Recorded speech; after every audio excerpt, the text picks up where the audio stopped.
Today we are going to start with the chapter organic chemistry. It's a vast branch of the chemistry.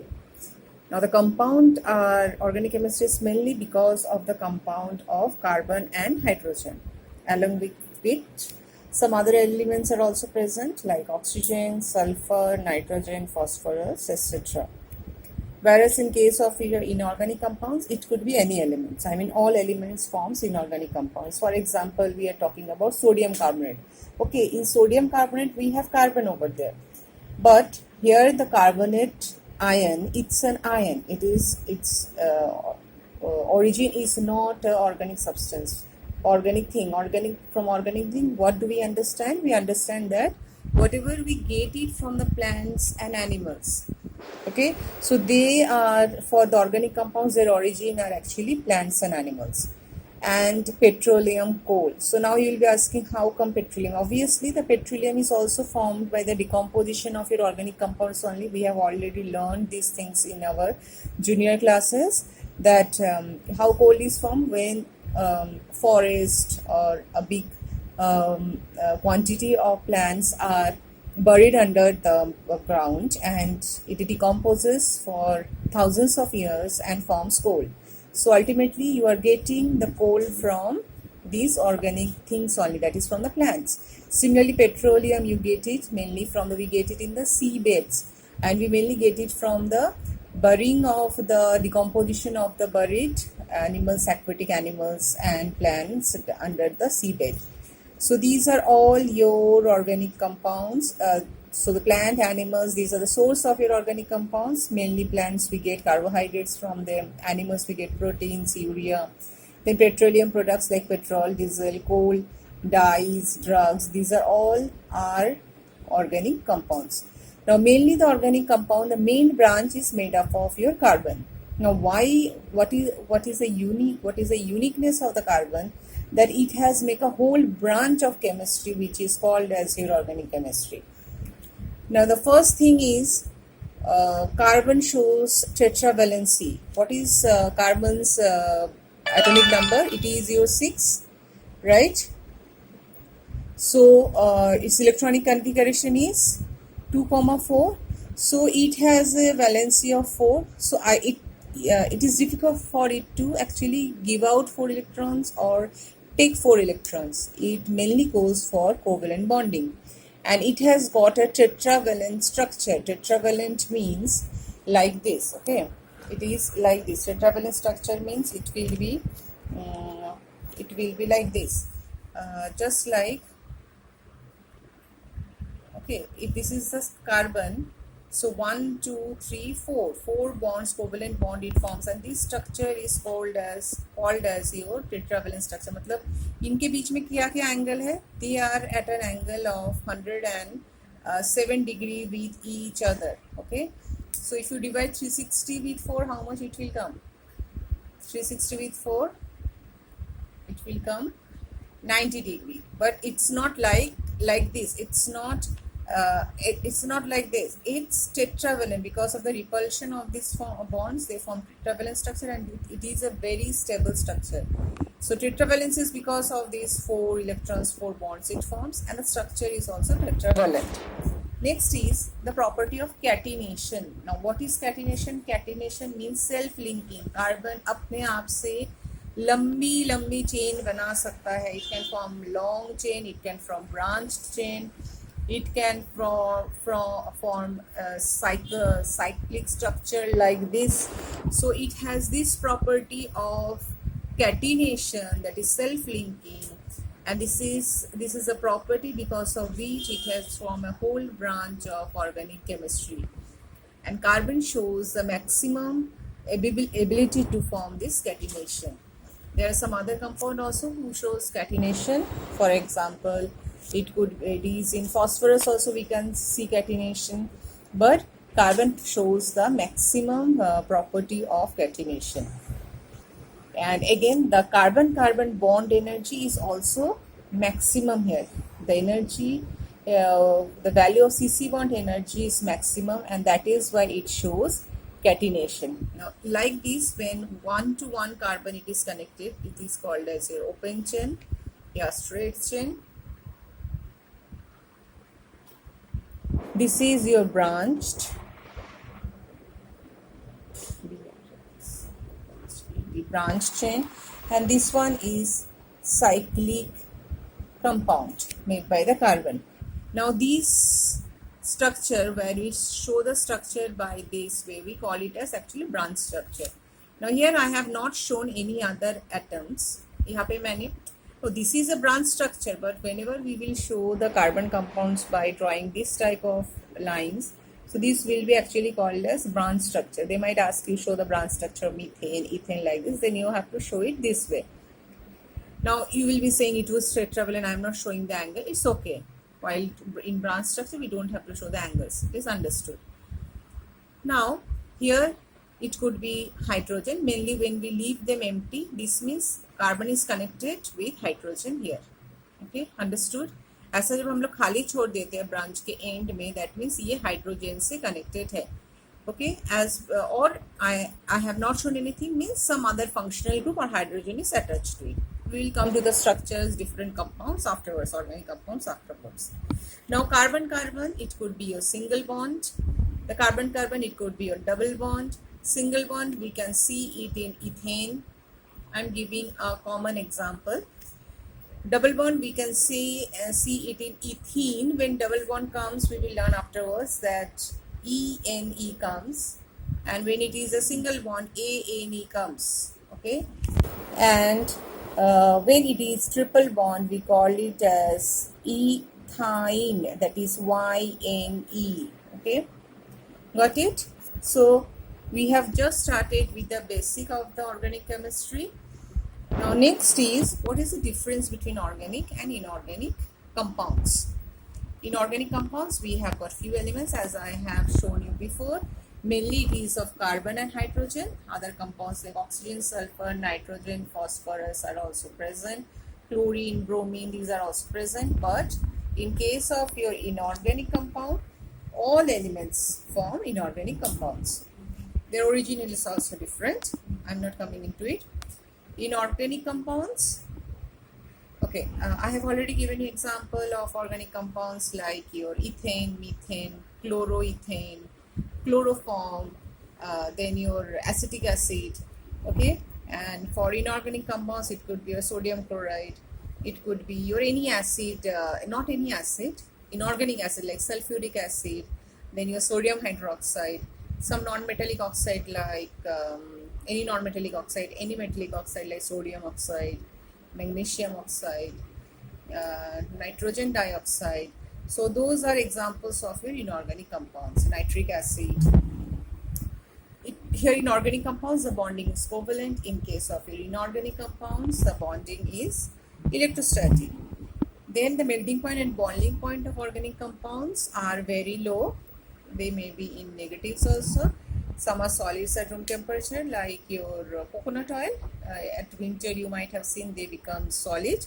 Whereas in inorganic compounds the melting point and boiling points are high. That's why we never see acids and these things in your solid form. They are always in liquid form. Obviously some elements are there which we, very few. Then they are insoluble in water, as we have done before, that like dissolves like. So your organic compound is a covalent compound, organic compound. So it will be dissolved in your inorganic solvents like carbon tetrachloride. Okay, so it is soluble in inorganic solvents but insoluble in water.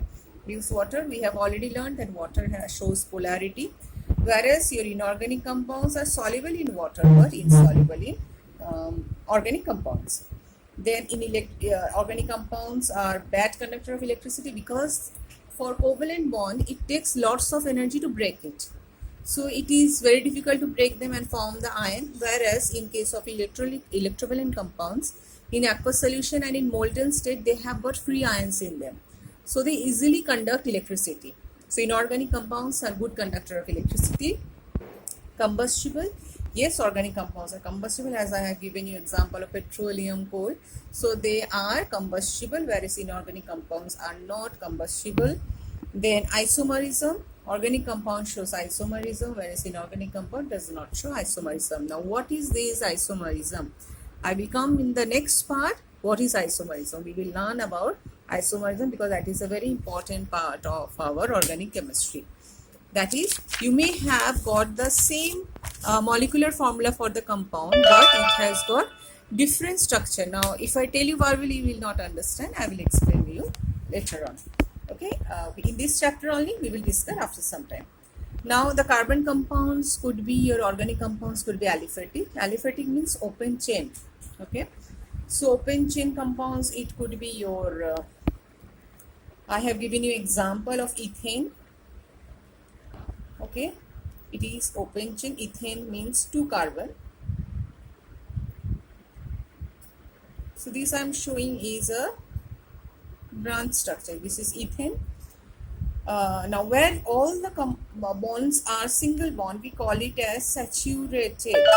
Okay, whereas in case of your ethene, or we can take as, let's take propene.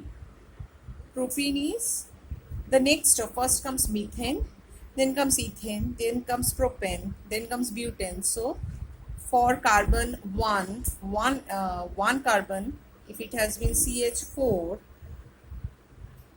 one carbon, and these are called as alkanes. This is alkane, they belong to alkane groups. So alkanes, when you start with one carbon, we call it as methane, then comes ethane, then comes propane, then comes butane, with the increase in the number of carbon compounds. As you must have learned in maths, right? We start from triangle, 3 corners when we have triangle, then 4 corner we have got quadrilateral, 5 corner we say it as penta, 6 corners we say it as hexa, 7 corners we say it as hepta. So this type of names are there also in organic chemistry. That is, first comes with methane, then ethane, then propane, then butane, then pentane, like this. So here propane, I told the name propane in third, that is third number was propane. So it has got 3 carbons in it. I am saying propene means it has got a double bond. Okay, so now this carbon has 1, 2, 3 bond already has, so it will get one more bond, that is hydrogen. Now this has 3 more bonds, and this has already 2 bonds, so it will have 2 hydrogens. So this is the structure of propene. 3 carbons, double bond. Now this carbon has 1, 2, 3 bonds, so one more bond is left, hydrogen, and this carbon has already made 2 bonds, so 2 more bonds are left, so 2 hydrogen will be attached to it, and here this carbon has 1 single bond here, so 3 more bonds, hydrogen will attach to it. This is the structure of propene. Only a double bond is there. So whenever a compound, an aliphatic compound which has got a double bond or a triple bond, we call them as unsaturated compound. Okay, we call them as unsaturated. So example of unsaturated are again alkynes. So these are your alkenes, and these are your alkynes. Alkenes and alkynes are example of unsaturated organic compounds, and alkenes are example of your saturated organic compounds. Now when it is cyclic, that is they have got closed chain, then we call them as cyclic compounds, organic compounds. For example, we can give an example like it is your benzene.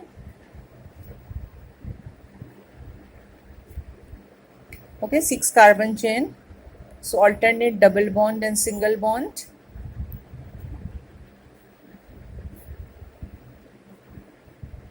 So this is called as your homocyclic, because all the corners of the cycle are occupied by the carbon only.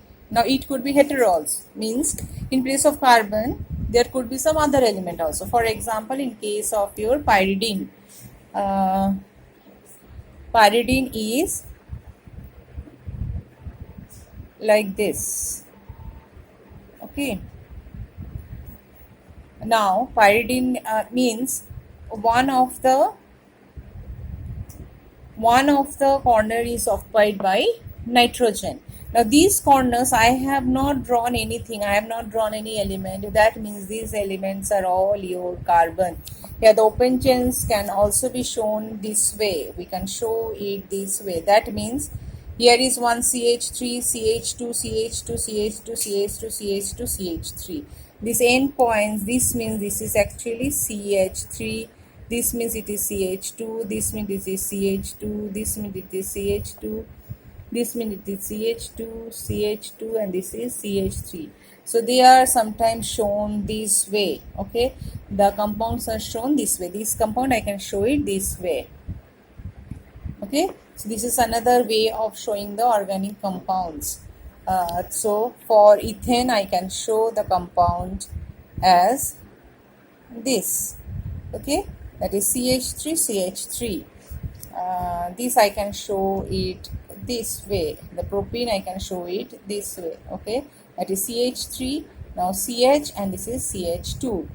So when it is all, this is nothing is here, it is CH2, CH2, okay? With this the functional group can be attached. You will come to know how these are being shown afterwards.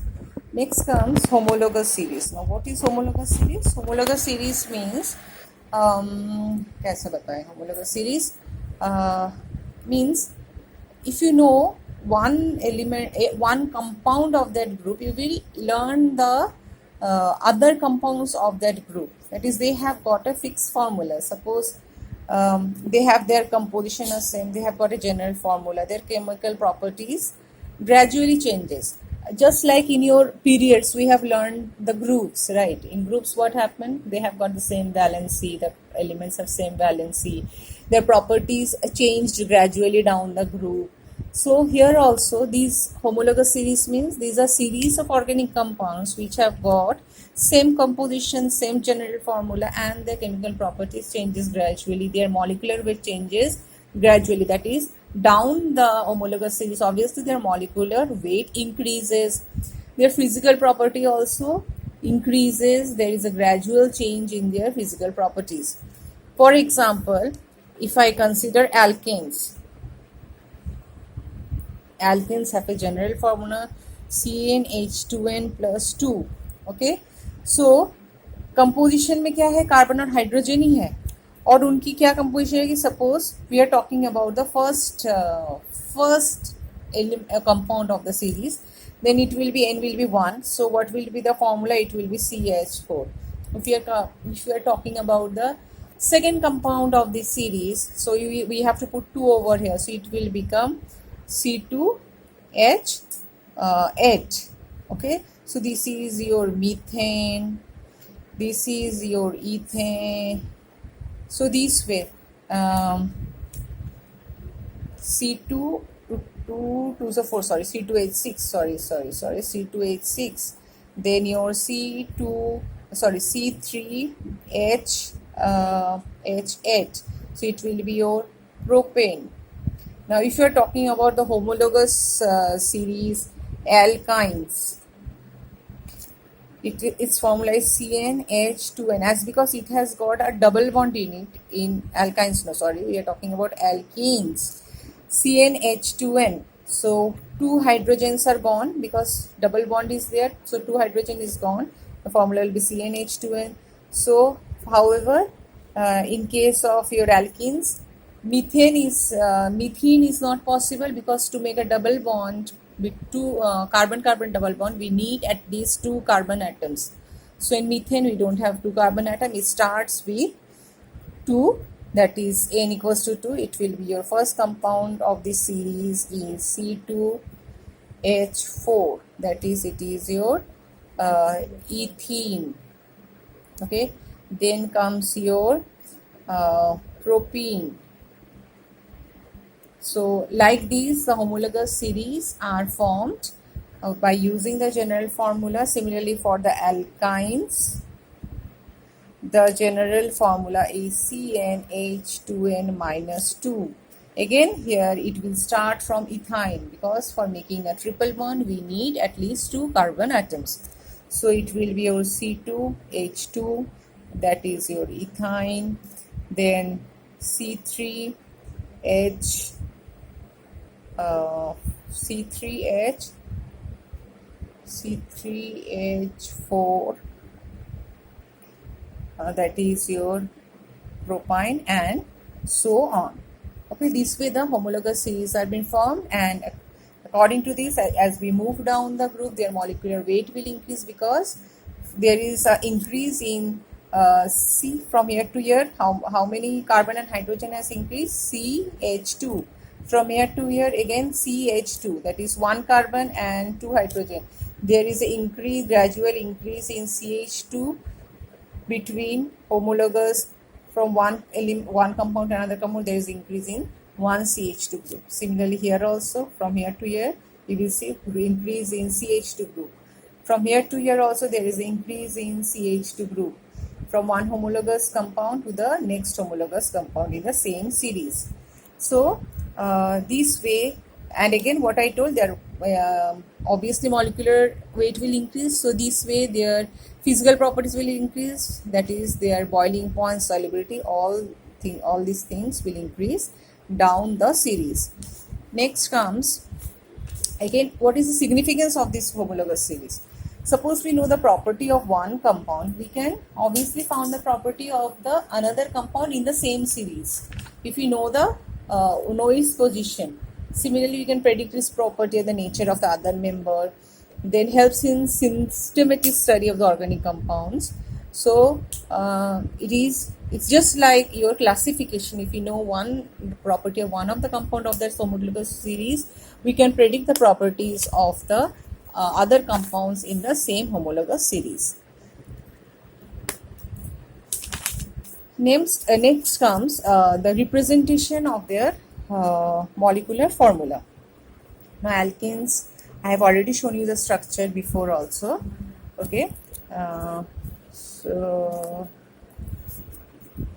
okay, there could be your functional groups also. Now when we are talking about alkenes and alkynes, already I have shown you the molecular formula, their structures also I have shown you. Now next is the alkyl group and other functional groups.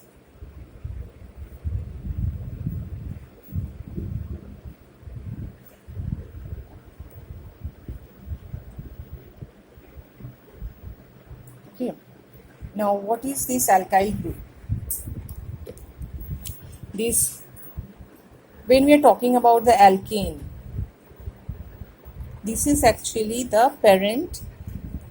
We have to take whenever we are talking about an organic compound, first we have to consider the parent compound. We call these the parent compound is alkane is taken over here. And for example, if your parent alkane group is methane, it is methane, then the alkyl group of it will be called as your methyl. Means functional group means one of the hand is left free for attaching it with another carbon compound, carbon of a organic compound. Now if your parent alkane group is ethane, C2H6, your alkyl group will be ethyl, so it is written as C2H5. Okay, that means one bond is free for attachment with the compound. This is shown as the functional group. Suppose you have got a compound this is what 4 carbons means it is butane, so CH3 CH2, I have attached a methyl group here, so only one hydrogen will be left here. So what is this compound? We will call it as we will teach you the IUPAC naming. It will be 2-methyl butane. the name will be 2-methyl butane. So butane is here your main chain, the main chain compound. To it, a functional group methyl is attached, and where it is attached? It is attached at the position 2, that is the position 2 carbon atom of that long chain. So how the numbering is been done, how the naming is been done, to know that first we have to know the functional groups. So first we have to know what are the functional groups there. So first I have taught you that from the parent alkane, if we get a functional group there, they are called as your alkyl group, and they are named like this: methyl, ethyl, propyl, like this. Next functional groups for the alcohol. We will learn about the next functional groups later. We have just started with the functional groups. In our next video, we learn about the functional groups, the isomers, and their nomenclature. Okay.